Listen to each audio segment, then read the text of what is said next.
샬롬 로중 읽어주는 제입니다. 12월 10일 화요일 로중입니다. 주님께서 몸소 너의 영원한 빛이 되시며 내가 곡하는 날도 끝이 날 것이므로 다시는 너의 해가 지지 않으며 다시는 너의 달이 이지러지지 않을 것이다. 이사야 60장 20절. 어둠 속에 빛이 비춰라 하고 말씀하신 하나님께서 우리의 마음속을 비추셔서 예수 그리스도의 얼굴에 나타난 하나님의 영광을 아는 지식의 빛을 우리에게 주셨습니다. 고린도서 4장 6절. 주님의 빛 가운데 거하는 하루 보내세요. 샬롬 하울람. 사도 바울은 예수 그리스도의 부활을 신학적으로 규명한 최초의 신학자라고 할 수 있습니다. 그러니까 부활이라고 하는 역사적 사건을 많은 무리들이 경험했을 거예요. 그런데 바울은 그 부활 사건을 신학적으로 정립했습니다. 그러니까 바울에게 있어서 부활은 역사적 사실이냐 이런 데 관심이 있는 게 아니에요. 부활이 어떤 의미냐에 더 큰 관심이 있습니다. 바울은 예수 그리스도의 부활이 하나님의 영광을 드러내신 사건으로 보고 있습니다. 하나님의 영광은 태초에 이 세상을 창조하실 때 빛을 세상에 두심으로 나타내셨습니다. 그런데 사람들은 그 빛을 거부하고 이제 어둠을 선택한 거죠. 하지만 하나님의 빛은 꺼지지 않습니다. 그래서 그 빛은 이 세상 가운데 항상 존재하고 있었는데 예수 그리스도의 존재 그리고 그분의 부활을 통해 완벽하게 세상에 드러나게 됐다. 이제 부활을 통해 드러나게 된 그 빛이 제자들, 그러니까 사도들 속에 들어와서 그 사람들의 내면을 환하게 비추고 있다고 얘기하세요. 이 사도들은 예수님의 12사도를 포함해서 바울도 마찬가지고 그의 복음을 들은 많은 성도들을 다 포함하는 겁니다. 그들 속에는 하나님의 빛이 들어있다는 거예요. 그리스도의 얼굴에 나타난 하나님의 영광을 아는 지식의 빛을 우리에게 주셨다. 오늘 가르침의 본문에서 이렇게 이야기하고 있잖아요. 그러니까 그 복음을 받아들인 사람은 부활을 통해 나타난 완전한 하나님의 영광의 빛을 소유한 존재가 되는 겁니다. 그게 그리스도인이에요. 우리들도 마찬가지입니다. 우리 내면에 그 부활의 영광의 빛이 있습니까? 그걸 확인할 때 우리는 신앙인이라고, 그리스도인이라고 말할 수 있습니다. 어둠은 결코 빛을 이길 수 없습니다. 하나님을 거부하는 세력들은 결국 하나님의 영광의 빛 앞에 무릎 꿇게 됩니다. 이 믿음을 가지고 이 어둠의 시대를 밝혀나가는 우리 서로 공동체가 되기를 바라봅니다. 우리가 존재하는 한, 우리가 그 빛을 내면에 품고 있는 한, 그 어떤 어둠의 세력도 우리를 어떻게 하지 못합니다. 이 세상은 어두워 보입니다. 우리가 생각하는 바대로 작동하지 않습니다. 악이 기승을 부리고 그들이 승리하는 것처럼 보입니다.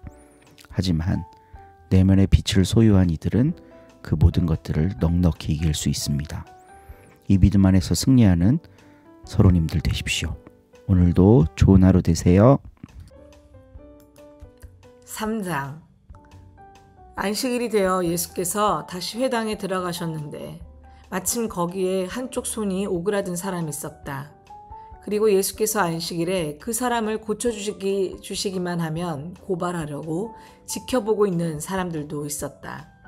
예수께서 손이 오그라든 사람에게는 일어나서 이 앞으로 나오너라 하시고 사람들을 향하여는 안식일에 착한 일을 하는 것이 옳으냐 악한 일을 하는 것이 옳으냐 사람을 살리는 것이 옳으냐 죽이는 것이 옳으냐 하고 물으셨다. 그들은 말문이 막혔다. 예수께서는 그들의 마음이 완고한 것을 탄식하시며 녹이 띈 얼굴로 그들을 둘러보시고 나서 손이 오그라든 사람에게 손을 펴라 하고 말씀하셨다. 그가 손을 펴자 그 손은 이전처럼 성하게 되었다. 그러나 바리사이파 사람들은 나가서 즉시 헤로데 당원들과 만나 예수를 없애버릴 방도를 모의하였다. 예수께서 제자들과 함께 호숫가로 물러가셨을 때에 갈릴레아에서 많은 사람들이 따라왔다. 또 유다와 예루살렘과 에돔과 요르단강 건너편에 사는 사람들이며 띠로와 시돈 근방에 사는 사람들까지도 예수께서 하시는 일을 전해 듣고 많이 몰려왔다. 예수께서는 밀어닥치는 군중을 피하시려고 제자들에게 거룻배 한 척을 준비하라고 이르셨다. 예수께서 많은 사람을 고쳐주셨으므로 병으로 고생하는 사람들이 앞을 다투어 예수를 만지려고 밀려들었던 것이다.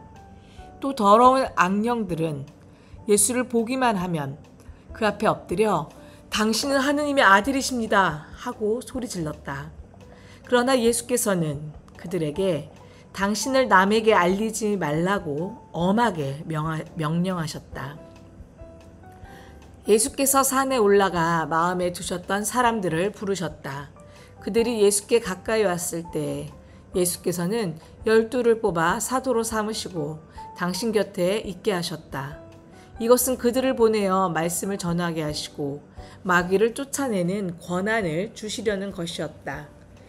이렇게 뽑으신 12사도는 베드로라는 이름을 붙여주신 시몬과 천둥의 아들이라는 뜻으로 둘 다 보아네르게스라고 이름을 붙여주신 제베데오의 아들 야고보와 그의 동생 요한, 그리고 안드레아, 필립보, 바르톨로메오, 마테오, 토마, 알페오의 아들 야고보, 타데오, 혁명당원 시몬, 그리고 예수를 팔아넘긴 가리옷 사람 유다이다. 예수께서 집에 들어오시자 군중이 다시 모여들어서 예수의 일행은 음식을 먹을 겨를도 없었다. 이 소식을 들은 예수의 친척들은 예수를 붙들러 나섰다. 예수가 미쳤다는 소문이 돌고 있었기 때문이다. 예루살렘에서 내려온 율법학자들도 예수가 베엘제불에게 사로잡혔다느니 또는 마귀 두목의 힘을 빌려 마귀를 쫓아낸다느니 하고 떠들었다. 그래서 예수께서는 그들을 불러다 놓고 비유로 말씀하셨다. 사탄이 어떻게 사탄을 쫓아낼 수 있겠느냐?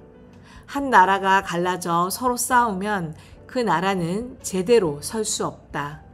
또 한 가정이 갈라져 서로 싸우면 그 가정도 버티어 나갈 수 없다. 만일 사탄의 나라가 네 분으로 갈라진다면 그 나라는 지탱하지 못하고 망하게 될 것이다. 또 누가 힘센 사람의 집에 들어가서 그 세간을 털어가려면 그는 먼저 그 힘센 사람을 묶어 놓아야 하지 않겠느냐. 그래야 그 집을 털 수 있을 것이다. 나는 분명히 말한다. 사람들이 어떤 죄를 짓든 입으로 어떤 욕설을 하든 그것은 다 용서받을 수 있으나 성령을 모독하는 사람은 영원히 용서받지 못할 것이며 그 죄는 영원히 벗어날 길이 없을 것이다. 이 말씀을 하신 것은 사람들이 예수를 더러운 악령에 사로잡혔다고 비방했기 때문이다.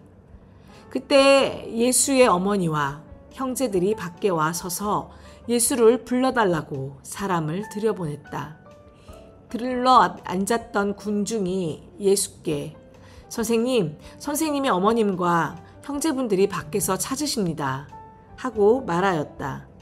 예수께서는 누가 내 어머니이고 내 형제들이냐 하고 반문하시고 둘러 앉은 사람들을 돌아보시며 말씀하셨다. 바로 이 사람들이 내 어머니이고 내 형제들이다. 하느님의 뜻을 행하는 사람이 곧 내 형제요, 자매요, 어머니이다. 아멘.